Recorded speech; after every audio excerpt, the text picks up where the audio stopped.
हरे हरे, हरे कृष्णा कृष्ण कृष्ण हरे हरे, हरे राम राम राम हरे हरे, हरे कृष्णा कृष्ण कृष्ण हरे हरे, हरे राम राम राम हरे हरे, हरे कृष्णा कृष्ण कृष्ण हरे हरे, कुंडली कवरटहर विठ्ठल श्री ज्ञानदेव तुकाराम, पंढरीनाथ भगवान की जय, माऊली ज्ञानेश्वर महाराज की जय, जगद्गुरु संत तुकाराम महाराज की जय, शांती ब्रह्म एकनाथ महाराज की जय, वैकुंठ जय गुरु गर्ज महाराज की जय.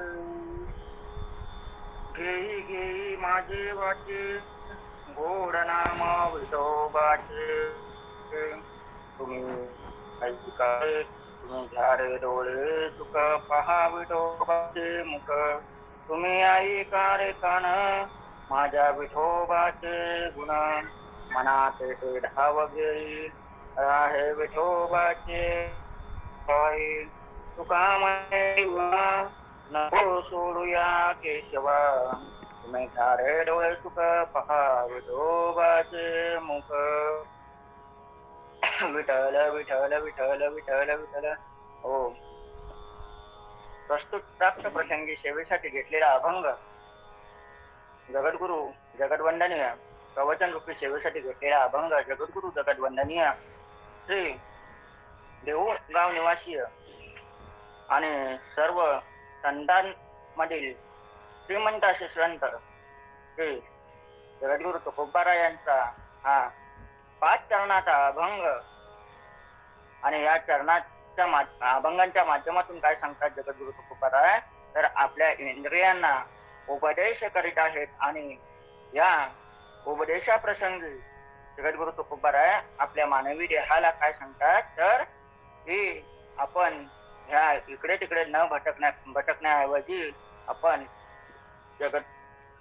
आपण सर्व अंतरंगाच्या चरणाशी लीन व्हावे हे सांगण्याचं कर्तव्य करतात. विठ्ठल विठ्ठल विठ्ठल विठ्ठल विठ्ठल.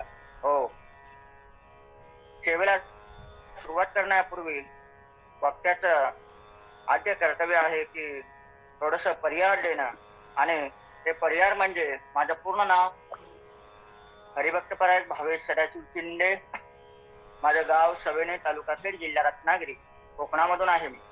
आणि कोकण भूमी जर पाहायला गेलं तर ही भगवान परशुरामाच्या पदस्पर्शाने पावन झालेली भूमी म्हणजेच कोकण.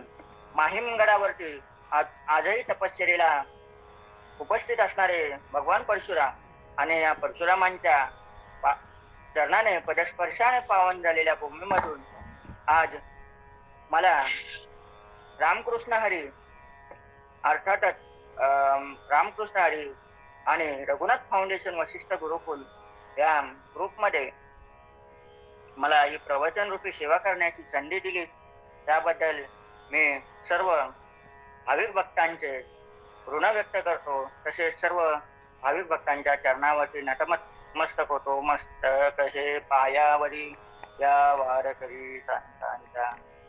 तत्पूर्वी सर्व आपल्याला आपण आपलं आद्य कर्तव्य काय असतं, तर भगवंताचं नामस्मरण करण्या अगोदर भगवंताला वेळवणी करणं म्हणून आणि भगवंताच्या चरणावरती नतमस्तक होणं हे आपलं आद्य कर्तव्य म्हणून महायोग पिते तटे भीमरथ्या वरम पुंडलिकाय दातुन मुनींद्र समागत्यति स्तंतमानंदकंदम परब्रह्मलिंगम भजे पांडुरंगम. पांडुरंगा करू प्रथम नमन, दुसरे चरण संताचिया, त्यांच्या कृपा दाने कथेचा विस्तारू बाबाजी सद्गुरु दास तुका. प्रस्तुत प्रसंगी सेवेमध्ये जगद्गुरु तुकोबाराय काय सांगतात, घेई घेई माझे वाचे, पण काय तर गोड नाम विठोबाचे. भगवंताचं नामस्मरण घेण्यासाठी काय सांगितलेलं आहे, या वाचेला संबोधित केलं गेले आहे, आणि ते सुद्धा 2 वेळा संबोधित करण्यात आलं. म्हणजेच काय, तर कोणतीही गोष्ट आपल्याला चांगली करायची असेल आणि चांगली करायला लावायची असेल, ते कोणत्याही इंद्रियाला किंवा कोणत्याही देहाला, तर काय करावं लागतं, तर ते 2-3 वेळा समजावून सांगावं लागतं. एवढंच नव्हे तर आपल्याला वाईट कृत्य करायचं असेल तर ते करायला सांगायला लागत नाही. एवढंच नव्हे तर आपल्याला एक उदाहरणार्थी सांगतो. उदाहरण काय आहे, तर समोरासमोर 2 दुकानं आहेत. एक दुधाचं दुकान चालू आहे आणि एक दारू विक्रेत्याचं दुकान चालू आहे. पण गर्दी कुठे बघायला भेटेल हो? गर्दी बघायला कुठे भेटेल? तर या कलियुगामध्ये दारू विक्रेत्याकडे गर्दी बघायला भेटते आणि दूध विक्रेत्याकडे गर्दी बघायला भेटत नाही. कारण काय? तर दूध विक्रेता हा सत्व विकत असतो आणि समोरचा दारू विक्रेता काय विकत असतो? तर रजोगुणाची विक्री करत असतो. माऊली याचा सांगण्याचा अर्थ काय होतं? तर भगवंताचे नामस्मरण करणं हे आपल्याला किती योग्य आहे आणि भगवंताचं नामचिंतन करणं हे किती अयोग्य आहे. योग्य आणि अयोग्य. तर आपल्याला योग्य दिशेला जायचं असेल तर भगवंताचं नामस्मरण करणं हे आपल्याला उचित ठरतं. एवढंच नव्हे तर आपल्याला आपण गतीकडे जातोय की अधोगतीकडे जातोय हे आपण न बघताना आपण आजही पाऊल टाकत असतो. त्यावेळेला पाऊल टाकता टाकता आपण नामस्मरण करत असतो. त्या नामस्मरणामार्फत काय होतं? तर आपल्याला एका एका पावलावरती यज्ञ नामस्मरणाचं यज्ञ घडत असतं. म्हणजेच काय? तर कलियुगाआधी बघायला गेला तर आपल्याला मानव देहाला यज्ञ याग करायला लागत होते.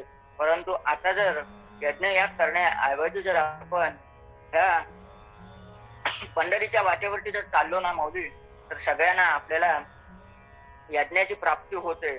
एवढंच नव्हे तर आता काही दिवसातच आपली वारीची वाटचाल चालू होत आहे आणि त्या वारीच्या अनुषंगाने एवढंच नव्हे तर पायी वारी जाताना आपल्याला कोणताही कंटाळा येत नाही आणि कोणताही कंटाळवाणं वाटत नाही. म्हटल्यानंतर त्याच अनुषंगाने मी आज हा अभंग सर्वांसमोर मांडण्याचा प्रयत्न करीत आहे. विठ्ठल विठ्ठल विठ्ठल विठ्ठल विठ्ठल. त्या पहिल्या चरणामध्ये सांगितलेलं की घेई घेई माझे वाचे गोड नाम विठोबाचे. दुसऱ्या चरणामध्ये काय सांगताय? तर तुम्ही घ्याव डोळे सुख आणि पहा विठोबाचे मुख. मग जगद्गुरु तुकोबाराय सांगतात की तुम्ही डोळ्यानं सुख पहा. कोणतं सुख पहा? तर साक्षात भगवान परमात्म्याचं रूप बघण्याचं सुख पहा. मग ते रूप कसं बघावं? तर आवडे हे रूप गोजिरे सगुण. आवडे रूप गोजिरे सगुण पाहता लोचन पावले. एवढंच नव्हे तर ज्ञानेश्वर माऊलीने पण सांगितलेलं आहे, रूप पाहता लोचने सुख झाले ओ साजने. मग मला सांगा, माऊलींसारख्या माऊलीने आज जर पाहायला गेलात ना तर पसायदानामध्ये पण सांगितलेलं आहे, आता विश्वात्मके देवे तेने वाग्यज्ञ तो सावे. एवढंच सांगण्याऐवजी तर पाहायला गेलात तर आपल्याला तुकोबाराय काय सांगतात?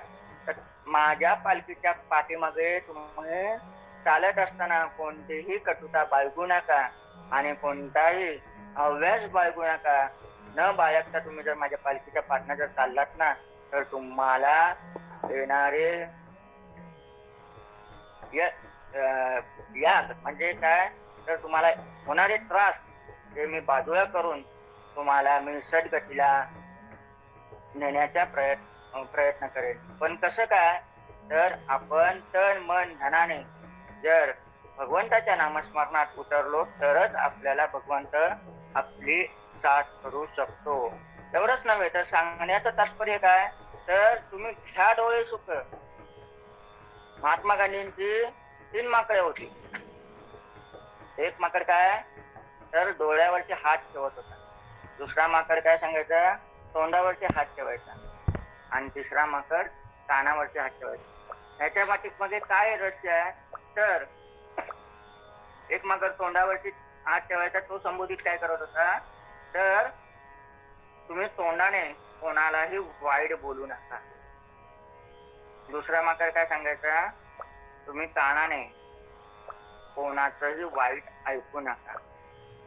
आणि तिसरा माकड डोळ्यावरचे हात ठेवून असायचा. तो काय म्हणायचा? तर तुम्ही काही वाईट बघू नका. मग मला सांगा, तुकोबारायाने सांगितलेलं योग्य आहे की अयोग्य आहे? तर योग्य आहे ना. आपल्या चारही देहांना चारही इंद्रियांना त्यातील इंद्रिय तुम्ही डोळे आणि वाचा म्हणजे तोंड आणि मुख, मला सांगा फक्त आपल्याला पाचवा हा मन कुठला, तर सकळ इंद्रिया प्रधान कोण असेल तर मन प्रधान आहे.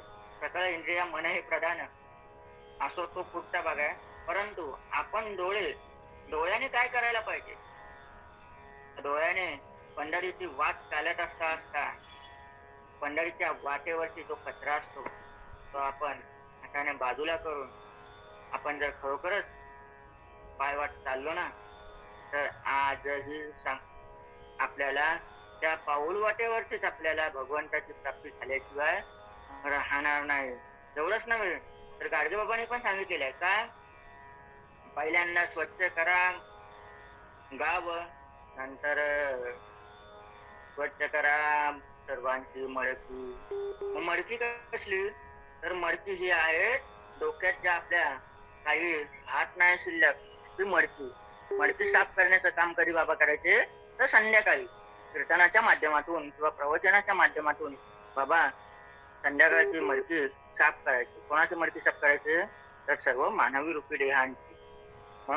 तुकोबा राय काय बोलले, निरोबा राय काय बोलले, हे सांगण्यापेक्षा बाबा त्यांच्या साध्या सिंपल भाषेतून सांगत होते की आपण आजही पाहायला गेलात तर बाबांच्या नावाने काय होत, तर ग्राम स्वच्छता अभियान राबवलं जातं.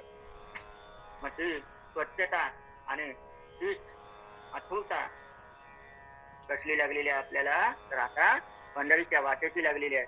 एवढंच नव्हे तर मला मी सांगण्यापेक्षा संत सांगून गेले की आपण पाऊल वाट चालत असताना पाऊले चालायची पंढरीची वाट, मला सांगा पाऊले आपली जर पंढरीच्या वाटेवर चालत असतात त्यावेळेला पायानं आपला दम लागतं का हो, नाही लागत.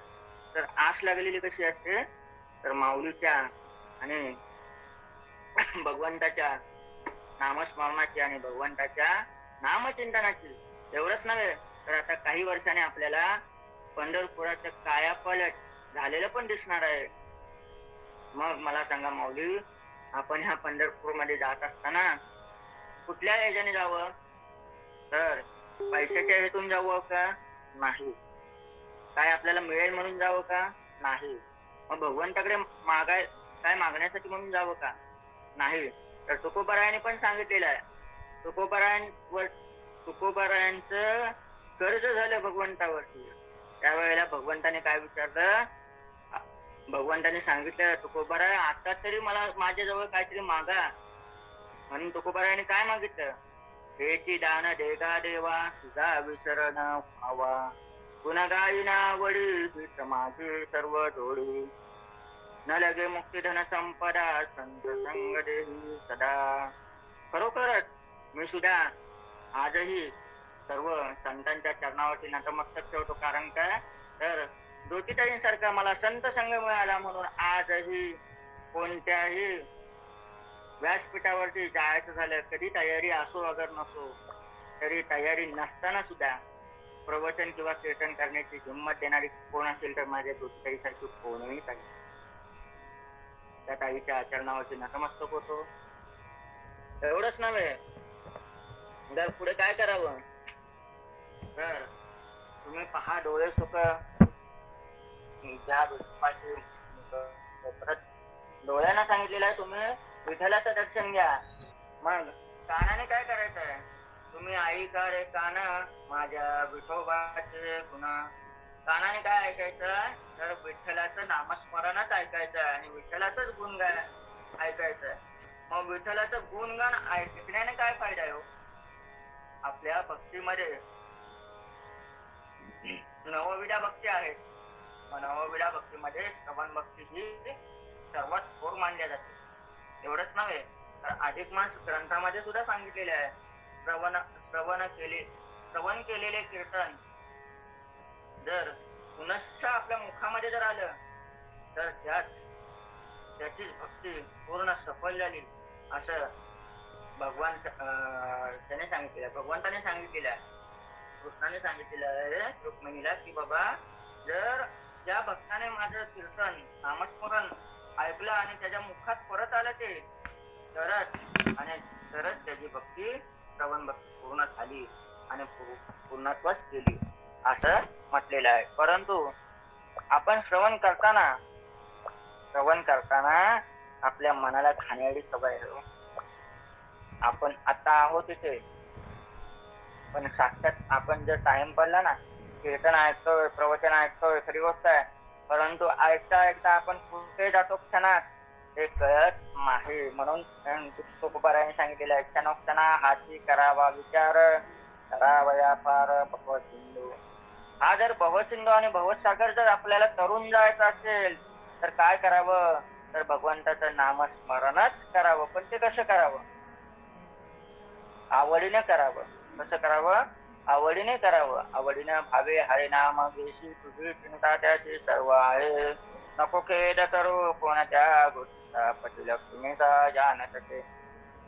जगद्गुरु तुकोबारायांप्रमाणे नाथ बाबांनी म्हणजे एकनाथ महाराजांनी काय सांगितलेलं, त्यांच्या अभंग हरिपाठातील 26व्या अभंगामध्ये सांगितलेलं आहे, आवडीना भावे हरिनाम घेशी, तुझी चिंता त्याची सर्व आहे. नको खेद करू कोणत्या गोष्टीचा, पतिलक्ष्मीचा जानत ते. आमची आणि ज्योतिताईंची गेल्याच वेळेला पाऊल वाट चालत असता ब्रिज खाली बसलो, त्यावेळेचा हा दृष्टांत आहे. काय तर ताईने एवढंच सांगितलं की भाविक महाराज तुम्ही इथे आहात, खरी गोष्ट आहे, परंतु जरा आईला एखादा तरी फोन करून विचारा घरी काय काय चाललंय काय नाही. म्हणून मी ताईना फक्त एवढंच सांगितलं होतं की ताई मी काय विचारण्यापेक्षा माझी चिंता त्या भगवंताला आहे, आणि त्याच पद्धतीने तो काम करून घेत होता. एवढंच नव्हे तर मी घरी नसताना सुद्धा मला कोणतीही उणीवता भासली नाही. एवढंच नव्हे तर भगवंताने देताना भरभरून दिलं, आणि आजही न कुठे काही करताना व्यवस्थित 2 टायमाचं व्यवस्थित. मग काय तर ही भगवंताचीच ताकद आहे ना. मग भगवंताची ताकद असली तर, आणि भगवंताचं नामस्मरणाची ओढ असेल, आवड असेल, तर आपल्याला कोणतंही काम कटूपणे न होताना तो गोडच होतो. म्हणजेच काय तर आपला शेवट गोड व्हावा. मग मला सांगा, आपली जर सुरुवात जर कडू होत असेल तर आपला शेवट गोड व्हावा. याचं उदाहरण देतोय. काय आहे उदाहरण? तर वाल्या कोळी हा बघायला गेला तर एक दरोडेखोर होता.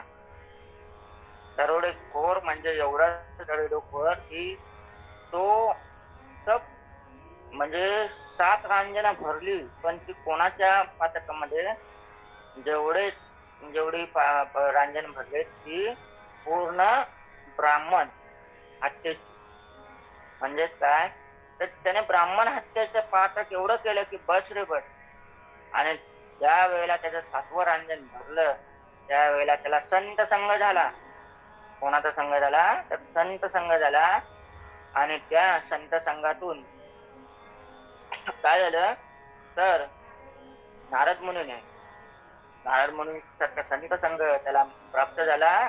त्यातून काय झालं तर नारद मुनीने सांगितलं तू भगवंताचं नामस्मरण कर.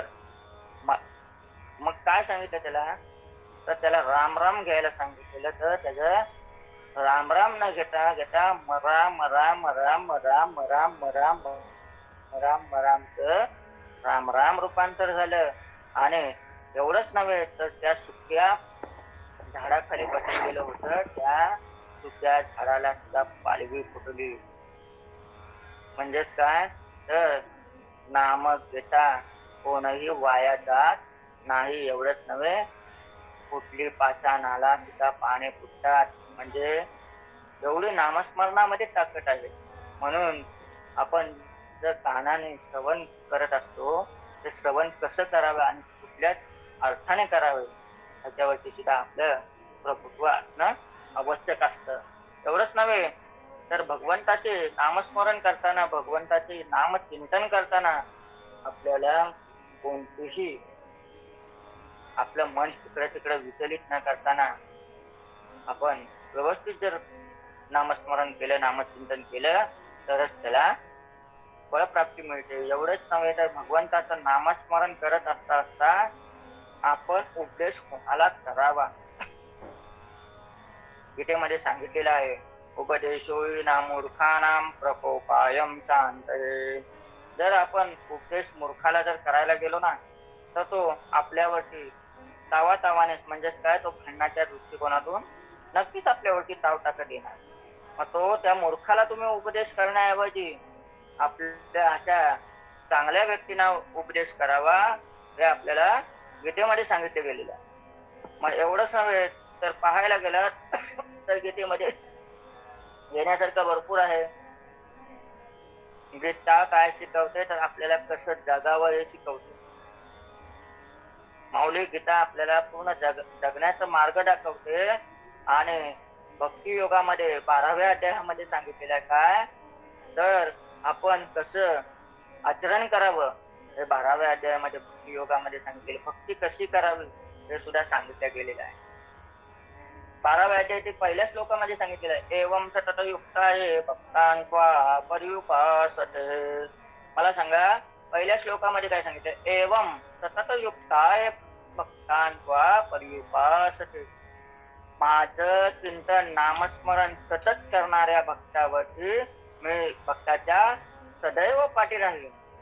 एवढंच नव्हे तर भक्त कसा असावा हे सुद्धा सांगण्याचं कर्तव्य गीताच करते. आणि गीतेतील खरोखर एकूण एक श्लोक आपण जर बघायला गेला तर प्रत्येक श्लोकामध्ये गृह्य अर्थ आहे. आणि गृह्य अर्थामध्ये बघायला गेलात तर गीता लपलेली आहे आपली पूर्ण ज्ञानेश्वरीमध्ये. ज्ञानेश्वर माऊलीने खरोखरच काय केले, पूर्ण दिलेलं आहे, कसं दिलेलं आहे. आणि भाषांचा एक संच पाहायला गेला ज्ञानेश्वर. आणि ज्ञानेश्वर सारखा ग्रंथाचा संचय जर बघायला गेला तर एक पसायदान आहे. आणि पसायदानाचा सार जर पाहायला गेला तर ज्ञानेश्वरीतील काही श्लोक ओव्या यांचा जर सार पाहायला गेला आणि पसायदानाचा सार पाहायला गेला तर हरिपाठ पूर्ण आहे. आणि या हरिपाठामध्ये खरोखरच प्रत्येक ठिकाणी सांगितलेलं आहे. प्रत्येक आपल्याला 27 अभंग 28 अभंग आहेत. अभंग 28 विश्वास ज्ञानाचे नित्य पाठ रायनाथिरी होया अधिकारी. इंद्रायणीच्या तीरावर पाठ करतो जो अधिकारी होतो तेच अधिकारी मानतो ना. एवढंच नव्हे तर आज गेलात ना तर त्याची नितांत करावी लागते. कोणी केली आजही शांतपट्टी कोणी केलेली नाही. म्हणून तर अंतरायाला हनुमंतरायाचं आपण म्हणतो की लग्न झालेलं नाही. तो ब्रह्मचारी होता, परंतु ब्रह्मचारी असून सुद्धा त्याने लग्नात लागले. मग कोणासोबत झालं आणि कोणासोबत नाही ते त्याच्यासाठी एक दिवस टाइम करू परत शनिवारी आणि असो आपल्या तुकोबारा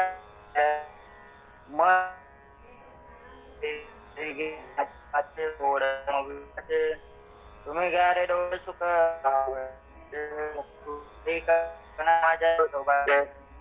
मनात ते धाव घे राये पायी. मग मन कुठे जात आपलं, तर विठ्ठलाच्या पायावरतीच जावं. हे असं सांगतात की मन आपल्या इकडे तिकडे पटकून देऊ नका, आपल्याला विठ्ठलाच्या पायावरतीच लीन करा. मग विठ्ठलाच्या पायावर लीन करत असताना कसं करावं, तर आपण काय आता संसारूपी आलेलो आहोत. संसारूपी सागरामध्ये आल्याच्या नंतर काय आपण असं करायचं काय, वंदाच्या पायाची तर आपण आपल्या घरी जर पाहायला गेलात, आपण आपल्या घरी आपल्या चरणावरती जर नमस्कार झालो ना, किंवा चरणावरती जर आई-वडिलांच्या जर पावन चरणावरती जर हात लावून पाया पडलो, तर आपल्याला भगवंताची प्राप्ती होते. मग ती कशी? तर सकाळी रोज ब्रह्ममुहूर्तावरती स्नान करून आपण जर खरोखरच देवपूजा अगोदर आई वडिलांच्या चरणाला स्पर्श केल्याने पूजेला बसतो ना, तर खरोखरच भगवंताची आपल्याला प्राप्ती झालेली दिसून येते. मग आज तुम्हाला बघे कसं काय तुम्ही सांगा. तर माझं नाही आहे उदाहरण, तर संतांनी सांगितलंय काय, तर तुम्ही नाम घ्या आधी, नामस्मरण करावं भगवंताचं आणि चरण धरले आई बापाचे. तुला होईल दर्शन मनमंदिरी, तुला होईल दर्शन मनमंदिरी आई वडिलांच्या पावन चरणावरती. कोणाचं? तर भगवंताचं नामस्मरण जर करत करत आपण आई वडिलांचे पावन चरण धरले ना, तर आपल्याला भगवंताची प्राप्ती झाल्याशिवाय राहत नाही. एवढंच नव्हे, तर आपलं मन इकडं तिकडं विचलित न करताना चंचलमी मनात कृष्णा प्रमाशी बलवृद्ध दृढम तच्चान्मन्य निग्रीवायोरिवसु दुष्करम. आपल्या या मनाला चंचल वृत्तीत अडकवून ठेवू नये, आणि त्या चंचल वृत्तीत अडकवून न ठेवण्याऐवजी एवढंच नव्हे, तर भगवंत हा कोण हो? तर भगवंत हा कोण?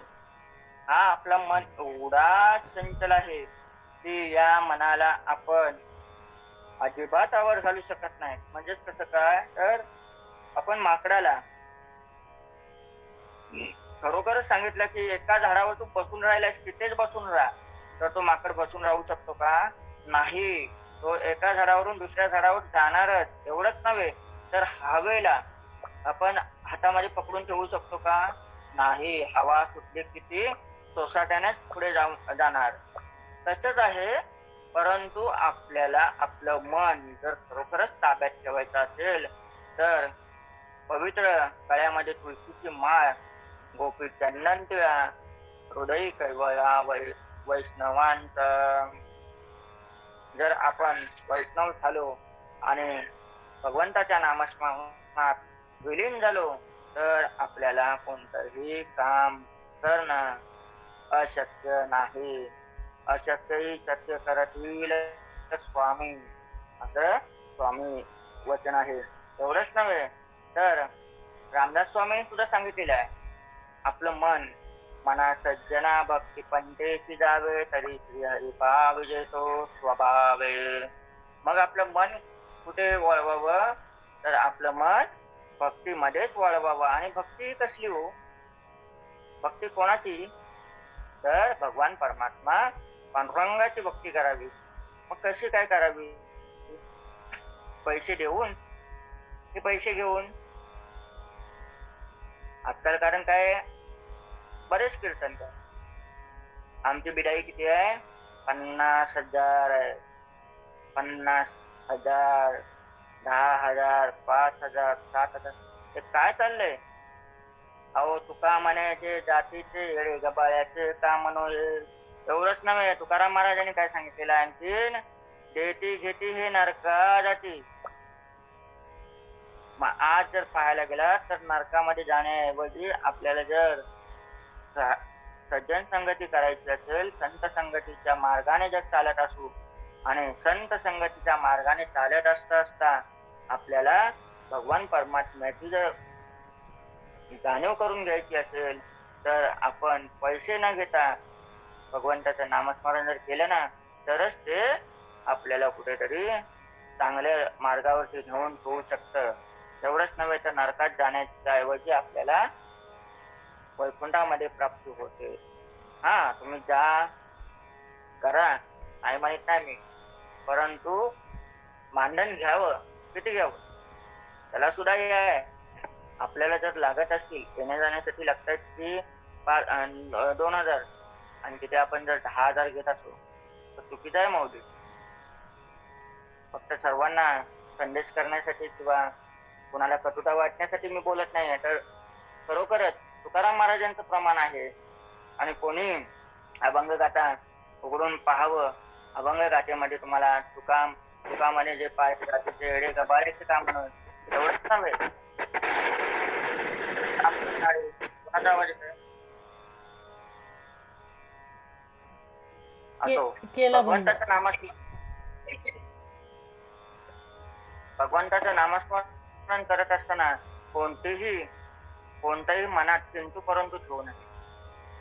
आपलं मन स्वच्छ करून शांत मनाने आपण जर भगवंताचं नामस्मरण केलं ना, तर भगवंत आपल्याला खरोखरच पावल्याशिवाय राहत नाही.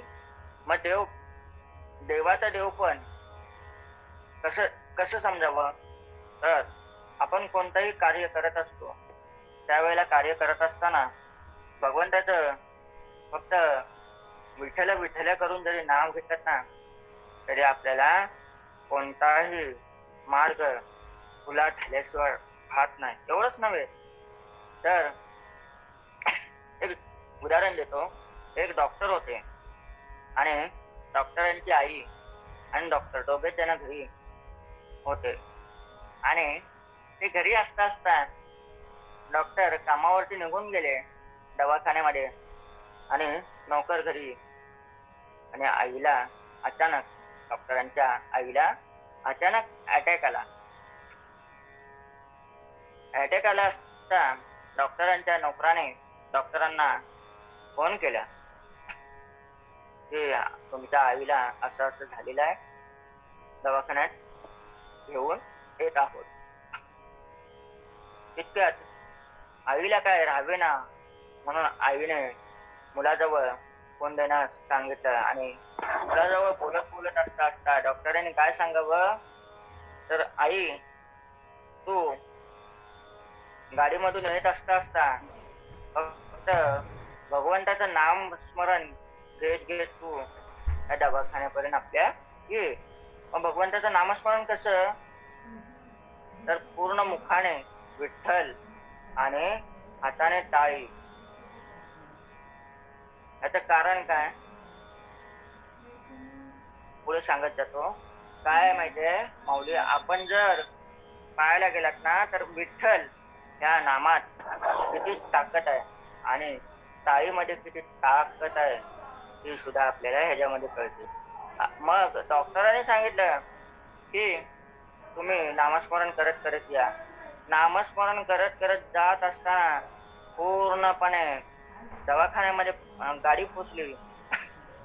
आईना नेण्यासाठी वरून कॅरियर आली. म्हणजे काय, ती गाडी हातगाडी असते ती आली, आणि या हातगाडीवरून आईना नेण्याच्या ऐवजी आई चालत दवाखान्यात गेले. का हो? चालत का गेल्या?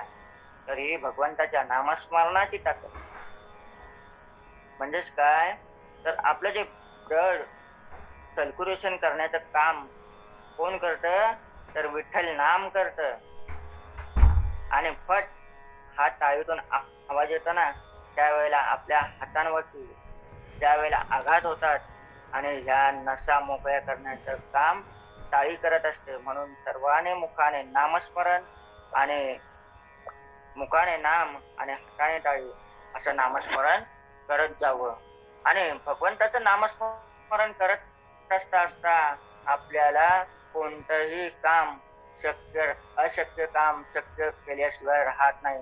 म्हणून मग मला सांगा, त्या डॉक्टरच्या आईला चेकअप केली डॉक्टरांनी आणि काय सांगितलं, तर आई तुला अटॅकचा कोणताही धक्का राहिलेला नाही. एवढ्याच नव्हे तर तुझ्या सर्व नसा ज्या ब्लॉकेज झाल्या होत्या नसा तेवढ्या क्लिअर उघड्या झालेल्या आहेत. म्हणजेच काय, कोणताही सर्क्युलेशन राहिलेला नाही आहे आणि तुला अटॅकचा कोणताही त्रास राहिलेला नाही. म्हणजेच काय, तर भगवंताचं नामस्मरण किती गोड आहे. मग भगवंताचं नामस्मरण करण्याचाच फायदा आहे ना हो, का तोटा आहे? तर नाही माऊली, फायदाच आहे. एवढंच नव्हे तर सर्वांच्या चरणावरती नतमस्तक होतो. आणि आई वडिलांना कधीही अंतर कोणी देऊ नका. कारण आता वृद्धाश्रम खोलल्या गेलेले आहेत. मला मला तर म्हणायचं आहे, मी सगळ्यांच्या चरणावरती नतमस्तक होतो आणि हे वृद्धाश्रम कसे बंद पडतील याच्याकडे सर्वांनी लक्ष द्यावं. म्हणजेच काय तर आई वडिलांना कधीही कोणी कमी लेखू नका आणि आई वडिलांची सेवा करून आई वडिलांना वृद्धाश्रमात ऐवजी आपल्या घरामध्ये स्थान द्या. कारण कसं काय तर ज्या वेळेला आपण आईच्या गर्भाशयामध्ये होतो, 9 महिने 9 दिवस ही कली यातना सोसत होतो. एवढंच नव्हे, मलमूत्राचा डोंगर आपण घेत होतो, त्यावेळेला आपल्याला आईने आपल्या हृदयामध्ये कळवळून घेतलं होतं. मग त्या आईला आपण जर वाऱ्यावर सोडलं आणि त्या जर आईला आपण जर मारहाण केली तर आपल्यासारखा पातकी कोणाची नाही. म्हणून काय सांगितलेलं आहे, आईसारखं दैवत ह्या जगामध्ये कोणही नाही. परंतु आईची ज्या वेळेला सेवा करत असताना, आईला जर आपण कोणतं कार्य करत असताना भगवंताचं स्वरूप जर मानले नाही तर त्या सगळ्या गोष्टीमध्ये आपल्याला यश मिळाल्याशिवाय राहत नाही. त्या बंद झाल्याशिवाय राहणार नाही आणि खरोखर आपल्याला एक काळाची गरज आहे. एवढंच नव्हे तर पुढे तुकाराम महाराज काय सांगतात, का म्हणे जीवा नको सोडू या जीवा म्हणजे जीव, आपला हा जीव जीवा जीवा म्हणजे काय तर हा जीव म्हणजे आत्मा. तुकाराम महाराज म्हणतात, प्रभू आणि मला ह्या देहातून ह्या केशवाला कधीही सोडू नको आणि मला केशव कायमच मिळत राहो. म्हणून आपल्याला नामस्मरण करायचंय तर भगवंताचंच नामस्मरण करावं आणि भगवंताच्याच नामस्मरणात आपण लीन होऊन जावं. एवढंच नव्हे तर काय आहे, भगवंता म्हणतो, खरी गोष्ट आहे. भगवान ज्या वेळेला आपल्याला काही काळांतर नाही ही वारी चालू होत असताना, वारी चालू कोणी केली हो, कोणी सांगू शकतो का? दैवतामध्ये आपली पंढरपूर वारी चालू कोणी केली? शंकराने.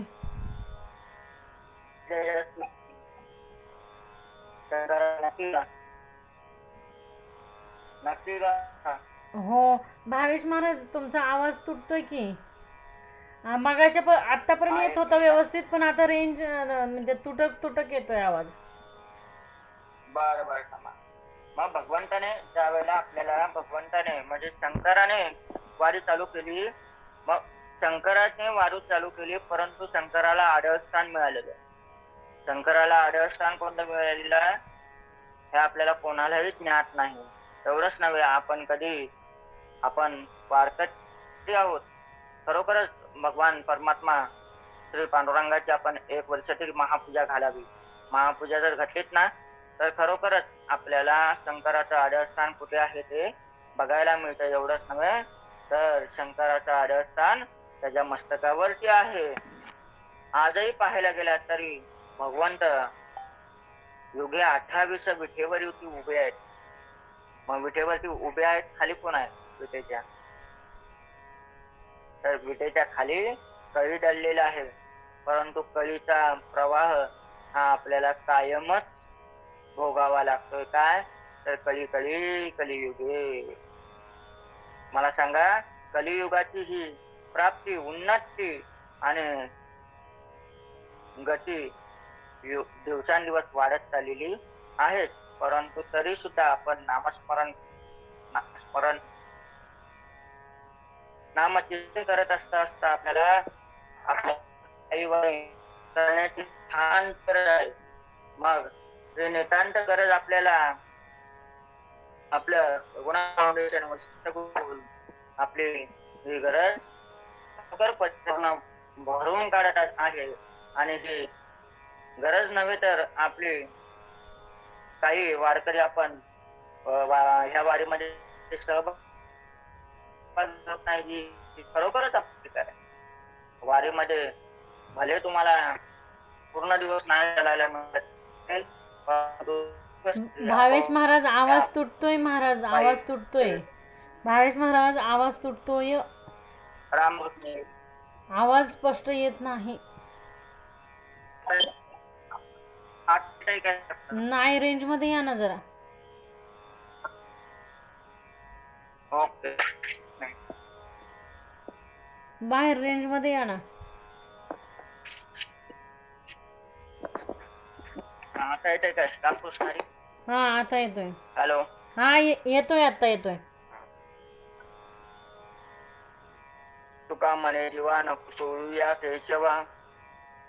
मला सांगा, आजही तुकाराम महाराजांनी काय सांगितलेलं आहे? तुका म्हणे जीवा, आणि ह्या जीवाला सांगितलेलं आहे तू ह्या केशवाला सोडू नको. म्हणजेच काय, तर भगवंताच्या भक्तीमध्ये विलीन झालेल्या जीवाला कधी सोडू नको. एवढंच नव्हे तर आजही पाहायला गेलात ना, तर संतांच्या संघटने काय होतं, तर संतांची संगती मनोमार्ग गती अकळावा श्रीपती येणे. पण ते संत संघ ज्याला घडलेला आहे त्याचीच कुठेतरी प्रगती झालेली दिसते आणि अन्यथा अधोगती झालेली दिसते. एवढंच नाही तर वाल्याचा वाल्मिक झाला आणि रामायण लिहिलं त्याने. वाल्याचा वाल्मिक ऋषी झाला, त्याने रामायण लिहिलं. ते रामायण लिहिल्याचं राम जन्माच्या आधी रामायण लिहिलं गेलं आणि त्या पद्धतीने त्या प्रभू रामचंद्रांना वनवास भोगणं वगैरे सर्व ती जशी लिहिलेली होती वृत्तांत तशीच त्यांना करावी लागली. म्हणजेच काय, तर वाल्याचा सुरुवात गोड नव्हती, कडू होती, परंतु त्यांचा शेवट गोड झाला. त्याच पद्धतीने आपण सुरुवात कशी केलेली आहे आपल्याला कोणालाही काही माहित नाही, परंतु आपला शेवट गोड व्हावा म्हणून आपण भगवंताच्या वारीमध्ये सगळ्यांनी सहभागी होऊ आणि आपण पायी वारीचा आषाढी वारीचा आपण अट्टहास परिपूर्ण करू ही सर्वांना ग्वाही देतो. आणि या प्रवचन रूपी सेवेमध्ये माझ्या मुखातून काही वेडेवाकडे बोल गेले असतील ते मला परत करावे आणि जे तुम्हाला काही चांगले वाटले असतील ते बोल तुम्ही घेऊन जावेत आणि त्यांचं आचरण करावं. एवढंच नव्हे, भगवान परमात्मा पांडुरंगाचरणी प्रार्थना करतो की आपण ग्रुपवासीय नसून तर आपण एक कुटुंबीयवासी आहोत आणि कुटुंबीयवासियांनी सर्वांनी आपल्या आजूबाजूच्या नातेवाईकांसह सर्वांसह आपल्या या वारीमध्ये सगळ्यांनी सहभागी होऊ आणि आपल्या या वारीला भरभराटी देऊया आणि वारी पूर्णत्वास व्यवस्थित कशी जाईल याची सर्वांनी काळजी घेऊन आपली वारी आपण सर्वांनी पूर्ण करावी ही सर्वांच्या प्रार्थना करतो, भगवंताच्या प्रार्थना करतो. आणि या वारी विषयक अभंगावरती बोलताना माझ्या मुखातून काही वेडेवाकडे बोल गेले असतील ते मला परत करावे आणि मायमाऊलींच्या चरणावरती नतमस्तक होतो आणि या प्रवचन रूपी सेवेला पूर्ण विराम देतो. आणि पूर्ण विराम दिल्याच्या नंतर काही क्षणात थोडस मला विचार विनिमय करून काय करायचं आहे, तर सर्वांचे मनामध्ये काय आहे की बाबा खरोखरच ही वारी कशी न्यावी या विषयावरती आपण सर्वांनी चर्चा करू. विठ्ठल विठ्ठल विठ्ठल जय विठ्ठल जय जय विठ्ठल. बोलिलेले कुरे वेडी वाकुडे उत्तरे करा समापराध महाराज तुम्ही सिद्धी. तुका म्हणे ज्ञानेश्वरा राखा पायापैकी करा क्षमा अपराध महाराज तुम्ही सिद्धी. कुंडली कवरदार विठ्ठल श्री ज्ञानदेव तुकाराम पंढरीनाथ भगवान की जय. माऊली ज्ञानेश्वर महाराज की जय. जगद्गुरु तुकाराम महाराज की जय. वैकुंठवासी सद्गुरु गाडगे महाराज की जय. आता विश्वात्मके देवे येणे वाग्यज्ञे तो सावे तो सोने मज द्यावे पसाय दान रे. जे खळांची व्यंकटी सांडो तया सत्कर्मे रती वाढो मोठा परस्परे पडो मैत्र जीवांचे दुरितांचे तिमिर जावो विश्वस्वधर्म सूर्य पाहो भोजेवांची तोते लाहो प्राणी जात वर्षत सकळ मंगळी ईश्वरनिष्ठांची मान दिवाळी अनवर्त मंडळी भेटतो तया होता चला गलबदरूचे आरव चेतना चिंतामणीचे गाव भूमतीचे अर्णव चंद्रमे जलांचनम मातंडजे तापोहिना सर्वाही सदा सज्जना शरीरे होतो बिंबहुना सर्वसुखी पूर्ण होनेतिहि लोके भजिजो आदिपुरुषी अखंडित आणि ग्रंथ उपजीवे विशेष लोकी